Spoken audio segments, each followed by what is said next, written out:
Hello, everyone, and welcome to the Neutral Game Podcast, a fighting game podcast for beginner, novice, and maybe even expert players.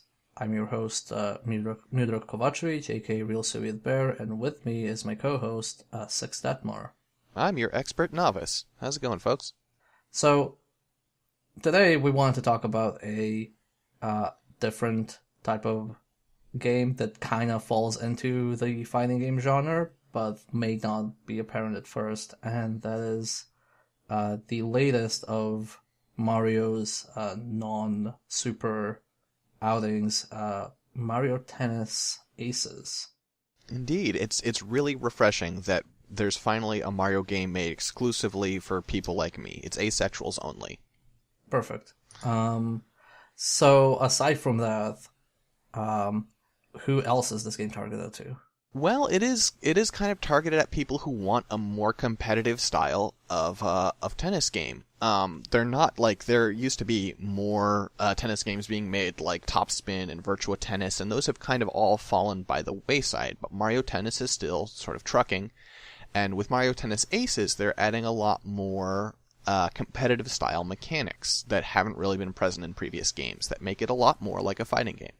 Yeah, I've only had the chance to play the beta before they released the network test, and aside from a lot of latency issues as network tests usually go, um, it definitely did feel like it was trying to be sneaky about its fighting game inspirations.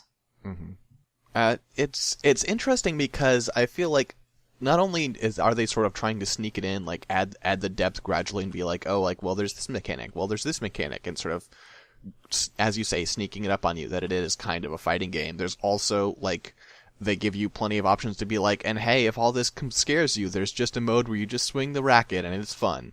They really want to make sure they don't scare anyone off, which is it's probably a good idea as far as like respecting the wishes of traditional series fans, but also I feel like it ends up showing in the final product that they were kind of scared to go all the way with their ideas. Yeah, it's quite interesting to me to see how they've kind of tried to take over various little uh let's say like categories of online games, like how they've done like Splatoon, which is their kind of take on a shooter, and then how they did Arms, which was their attempt at a straight up fighting game, hmm and now they're trying to do a more competitive style of sports game. Yeah, and it is, yeah, like it's pretty different from previous entries in the series where like I think as when you first get a hold of it, it feels like the feel is pretty much the same, but the new mechanics end up like taking over the game and dominating how you end up playing. So I've played I didn't play the Game Boy Advance, or is it Game Boy Color? I forget. There was a handheld Mario Tennis that was more of an RPG style game. I didn't play that one. I have only played the console experiences, but until now they've been really straightforward basic affairs. I don't know, what have you played much Mario Tennis yourself? No, I was always more of a Mario Golf person. That's fair. But yeah, so one of the things I will note right off the back, if you are coming to this as a more casual player, I'm going to warn you about a few things. First off, the single player. It's bad. It's just you going through and playing matches against the AI, and then also there are sort of like special stages where it's like, oh, like hit this ball into like these piranha plants, and it's just bad. It's not fun.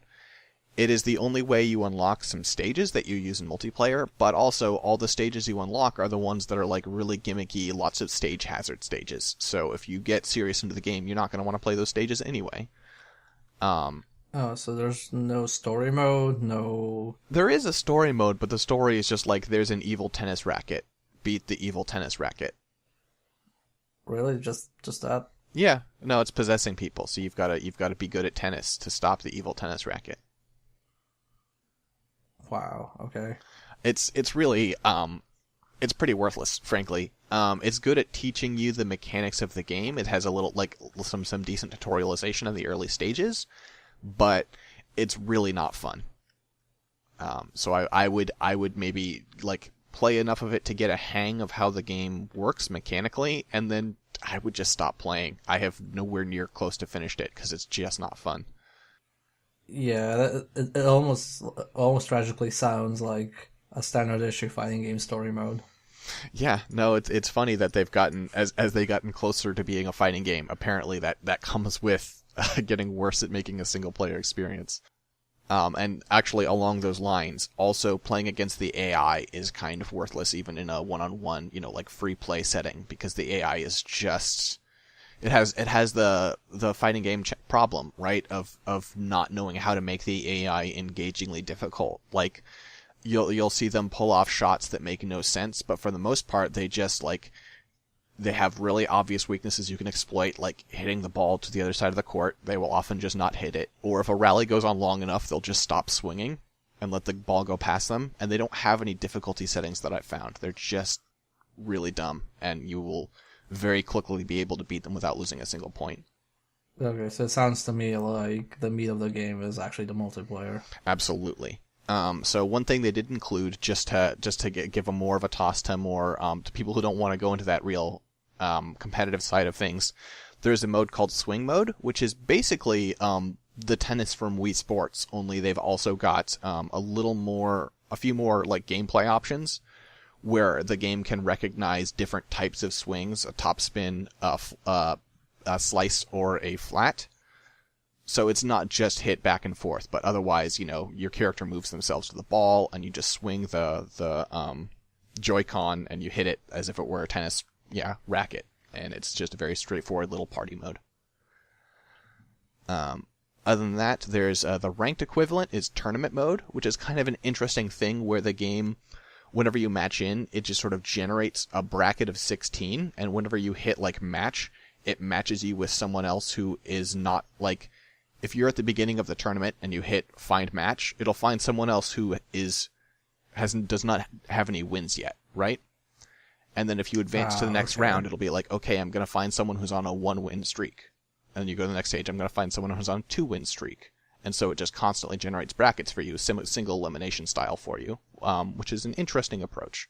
Yeah, that's actually, I kind of like the sound of that, because that makes it feel like this weird win streak matchmaking type. Mm-hmm. Like you don't have, you wouldn't have the issue of fighting games where you end up fighting against somebody who has 20 win streaks or something like that. Mm-hmm. It is still, I think, technically possible, because I think if you complete a tournament, if you go through, then you roll over to a new tournament and your streak is technically intact. But I've only won one tournament, and I immediately lost in the first round of the next one, so I don't know how that works exactly. They're like Nintendo often is. It's a little obtuse as to how the mechanics behind the scene are working. Have you found that you've been matched up against people of equal skill, or does it seem pretty arbitrary? I feel like it's pretty reliable in that in the later stages of the tournament, you'll face people who are pretty good. That's usually how it goes. The first round is kind of a crapshoot. It can you'll either get someone who you can get people who are pretty good, you can get people who are pretty bad. So the first one feels almost like it's recalibrating you every time, and then from there on, the rest of the tournament is good if you survive the first round. Mm-hmm. So I played actually a little tournament today before we recorded, and the first one I didn't lose, the first round I didn't lose a point, and then the second one was a really close game that I lost. So it's just the matchmaking is kind of here and there. The other mode that we should talk about very briefly is the co-op challenge, which is this PvE mode where you match up with people, and there are time-limited challenges where it's here's King Boo's here, match up with 3 other players and pelt King Boo with tennis balls, or there's this wall that's spitting out constant tennis balls and you have to hit them back at key spots. It's these weird little as I say, limited time challenges that unlock cosmetics. I haven't happened to be around when any of them were ongoing, so I've missed most of them, but it seems mostly like a fun little bonus distraction. The main meat of this game is the free play, which is, just standard multiplayer, singles or doubles.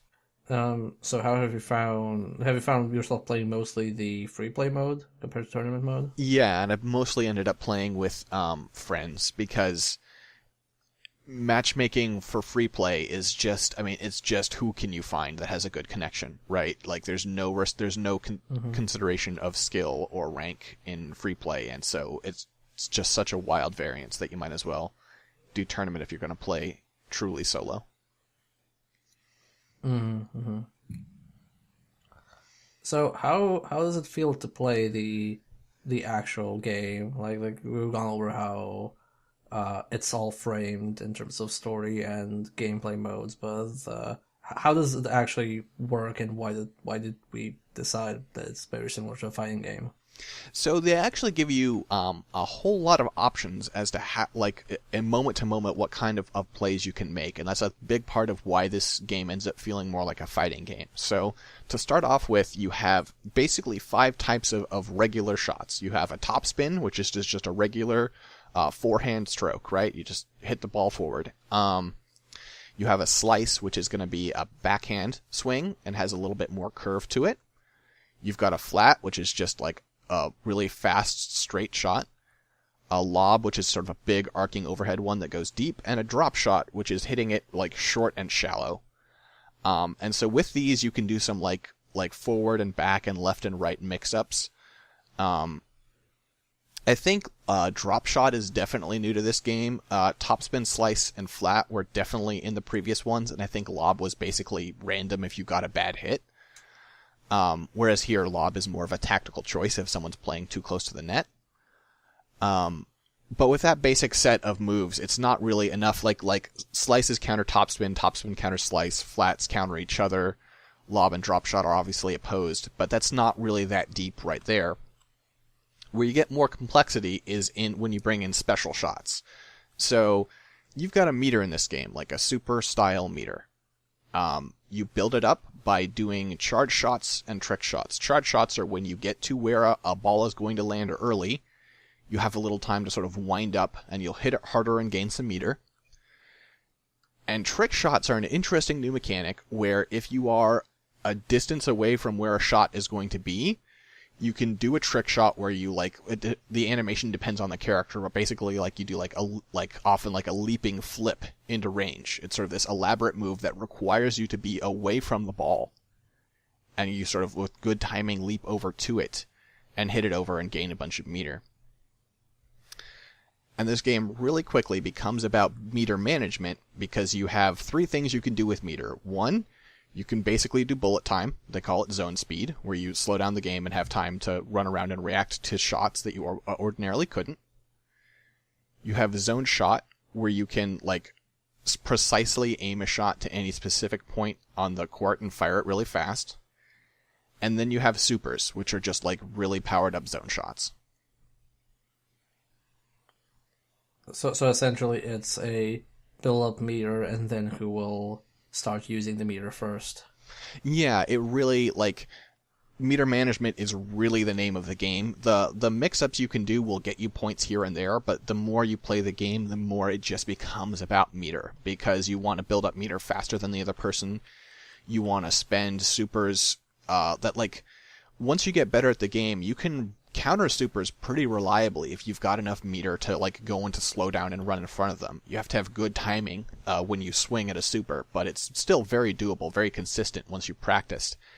And you'll start doing supers not because you think a super is going to kill somebody, but because you're going to force them to burn meter to stop your super, or to put them out of position so that you can follow up. And yeah, meter domination just becomes such a huge part of the game. Yeah, it seems like, by the sounds of it, that it shares a lot with trading card games, like Magic the Gathering and such, where you have a lot of back and forth, and where you burn resources just to force your opponent to play something. That's a good comparison. Yeah, I hadn't thought about that. Yeah, whereas in a standard issue fighting game, at least in most of them, the meter management is more about when you're already doing something to amplify the effect of that, or to do it as a defensive maneuver and reaction. Mm-hmm. And here it more seems like you're just you're basically forcing them to do a thing that is beneficial to them, but you're forcing them to do it when they don't want to do it, essentially. Well, and like so with the zone shot and the supers basically act like a more powerful zone shot, right? If you don't have meter and the enemy does a zone shot, there's almost nothing you can do. If you happen to be in the exact right spot and your timing is incredible, you can return it. But probably it's just going out. So in that way, if you have meter and the other person doesn't, you can go for just a killing shot. The other element that plays into that is with zone shots and supers, they affect your racket's health, because in this there is a health bar, it's on your racket. If your racket takes too many hits, it will break, and you only have 2 rackets for the entire match. So, zone shots take off 1 out of 3 HP, a super takes off the entire bar. So if you fuck up the timing on trying to counter 2 supers, you're out of the game. It doesn't matter how many points there are, your rackets are broken and you lose. Wow. That's pretty hardcore. It's rough, and early on, it will, like, if you're playing it, someone who's played a decent amount of this game, or the intermediate level, that will happen a lot. You'll see a lot of KOs. But, as I say, once you get a little better at the game, the timing of countering supers and zone shots is really, really consistent. Like, I could almost describe it to you. You want to have the shadow of the ball, like, almost on top of your character's shadow. And at that spot, you can counter it every single time. So yeah, then it just becomes you're forcing your opponent to burn meter in order to counter a super. And racket health stops to matter so much.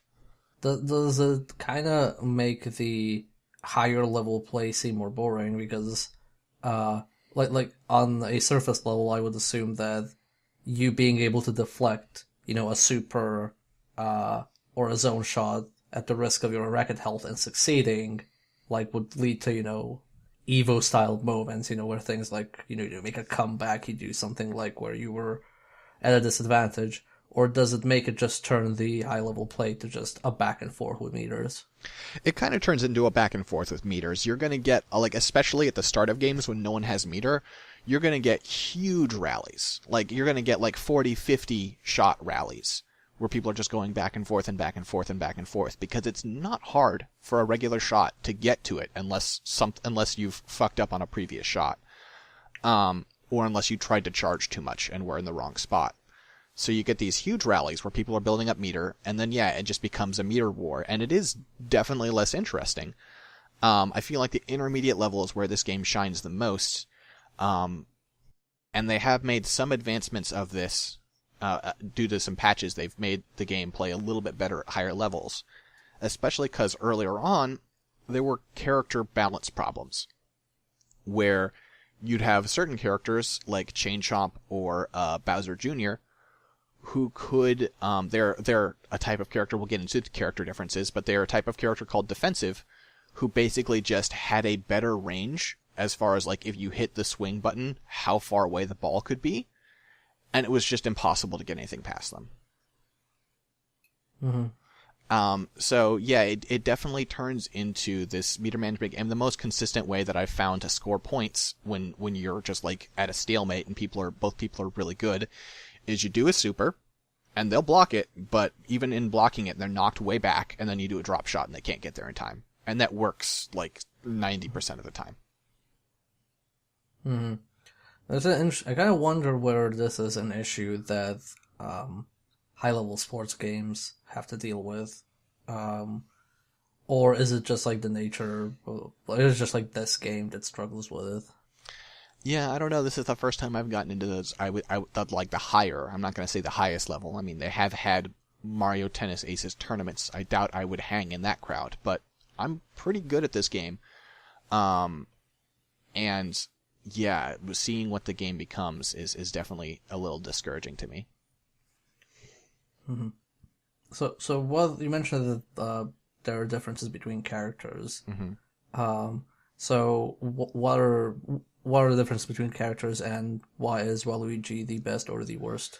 So basically the character types are all around powerful, technical, tricky, defense, and speed. I believe Waluigi is an all-around, and he's just kind of fine. All-around is exactly what you'd expect. They just don't excel at any one thing, right?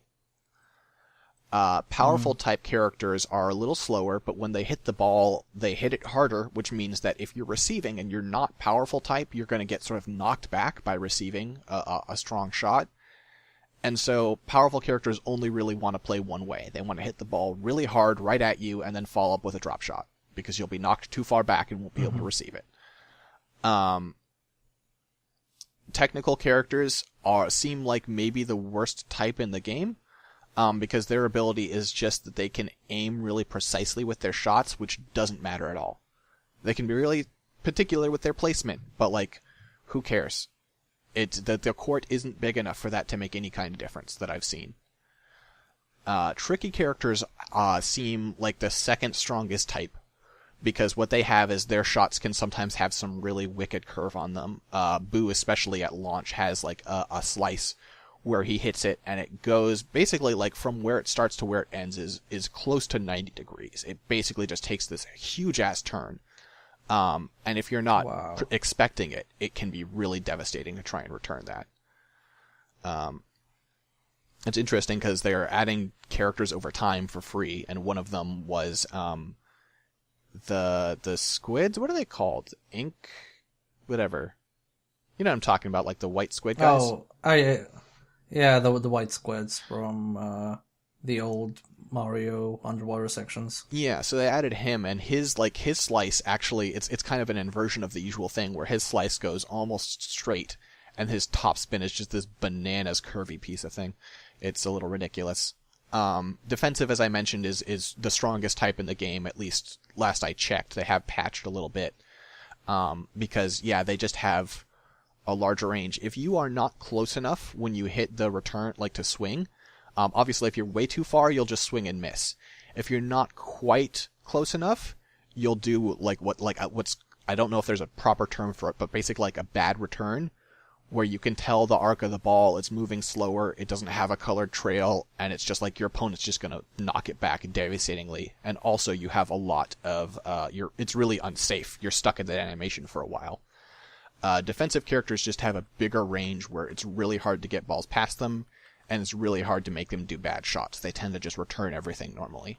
And so with that power, it's just like, it's like playing tennis against a wall, right? The wall is always going to win.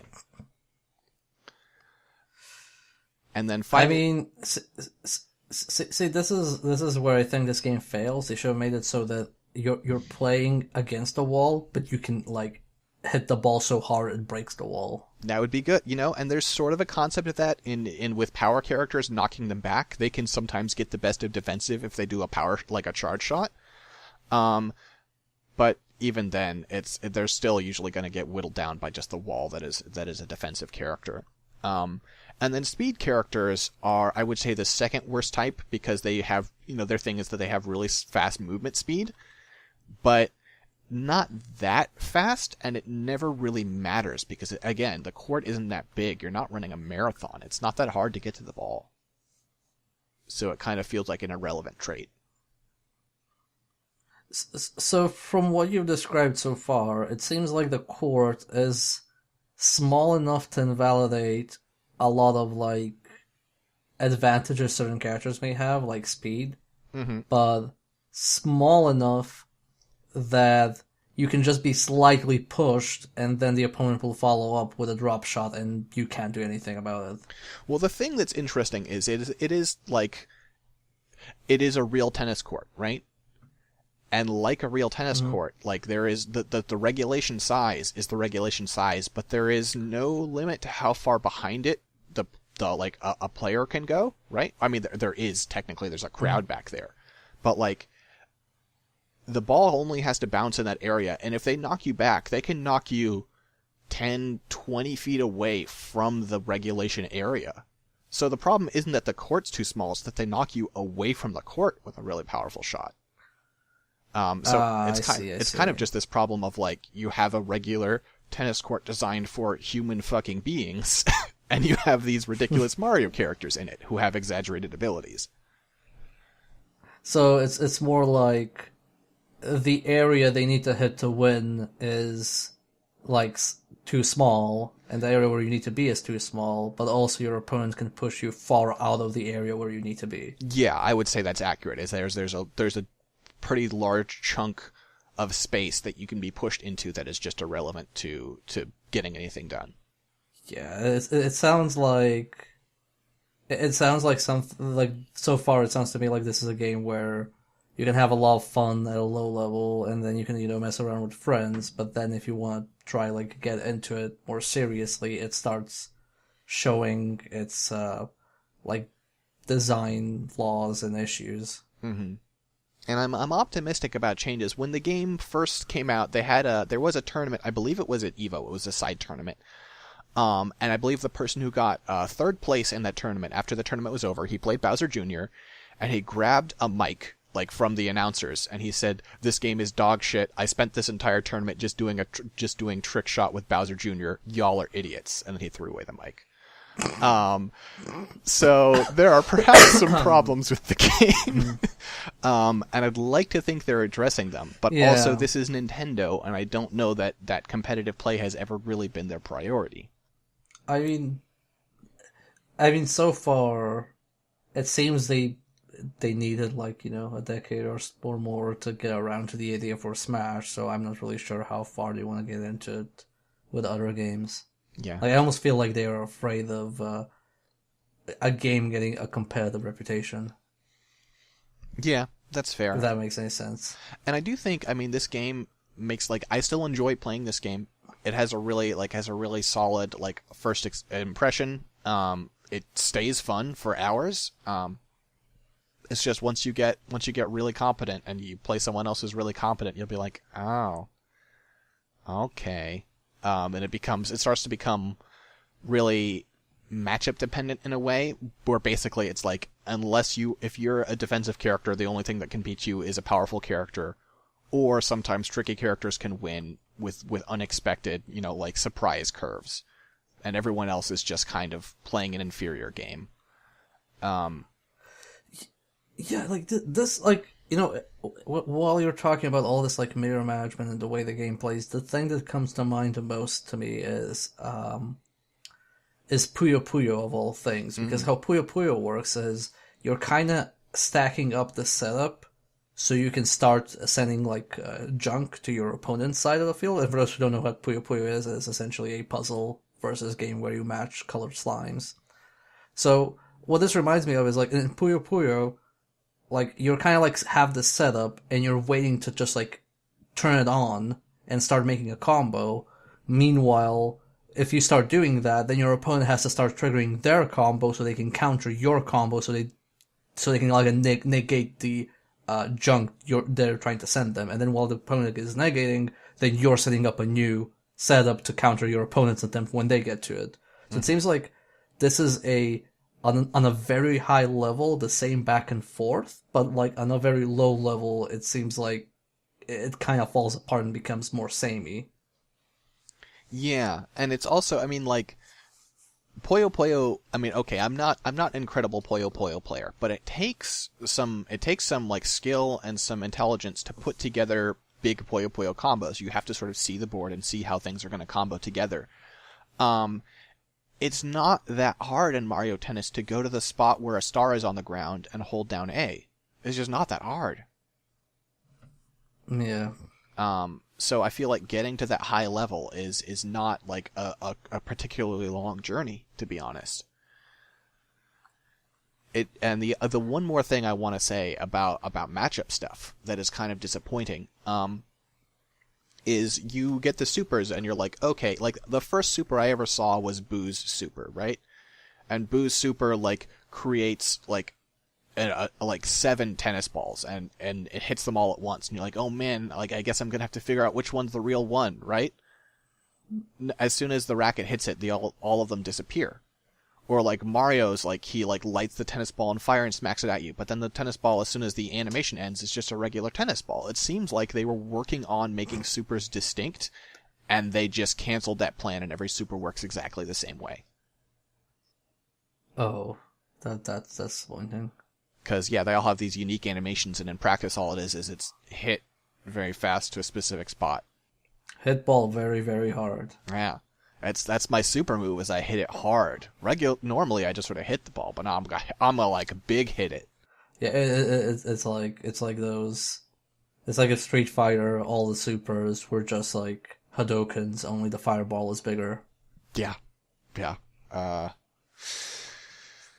It's a little disappointing, and I think part of it might be, I don't know. I wonder if there's some, like, they got away from that kind of thing with Double Dash. Mario Kart Double Dash had character specific like item pickups, and it created balance issues in that game where some of them were just great and some of them were just terrible, right?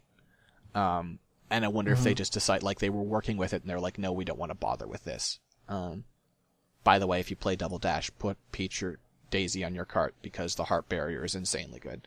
And so I understand why, but like then it makes it so that the difference between a super and a zone shot is so minimal. It's just like, oh, a super is a zone shot with slightly more consequences. Otherwise, it's mechanically identical. Yeah, it's a little disappointing. So to wrap this up, if I were to tell you, hey, I like fighting games, is Mario Tennis Aces something for me, or would I get something out of it? What would you say? I would say if you're the kind of person who loves fighting games and has friends who don't, Mario Tennis Aces is perfect because everybody's going to get into it, everyone's going to have a good time, and you'll find enough mechanics to be engaging. But if you're like, hey, my friend and I, play fighting games all the time and we're looking for our next big rivalry, this is not going to do it for you. Okay, so this is basically a gateway drug for my friends to get into fighting games. Yes. As a matter of fact, Okay, in cool, the wake of Mario Tennis Aces, I have gotten numerous friends into Dragon Ball. Perfect. There we go. We've finally found the entry-level fighting game when somebody tells you they don't play fighting games or they don't get fighting games. Mm-hmm. Yeah. No, I think it's great for getting people thinking in the right mindset and getting people engaged in the right way, and then you can translate into some honestly surprisingly good Dragon Ball play that I've seen. Nice. Well, I will definitely keep an eye on it and get a copy down the line just for this purpose. Excellent. Well, that's it all for tonight, folks. Six, where can people find you? So if you want to find me on that internet, I am at SixDetmar on Twitter. That's SAXDETTMAR. And then my pinned tweet there has a list of all the podcasts that I'm on. There won't be a bumper this time because I'm trying to make a new bumper because, I don't know, stuff. And you can find me at twitter.com/MDKII, that's MDK Roman numerals 2, or on twitch.tv/RealSovietBear. Well, that's it all for this month, folks, so thank you for listening, and we'll catch you next month. Bye-bye. Peace. Peace. Peace. Peace.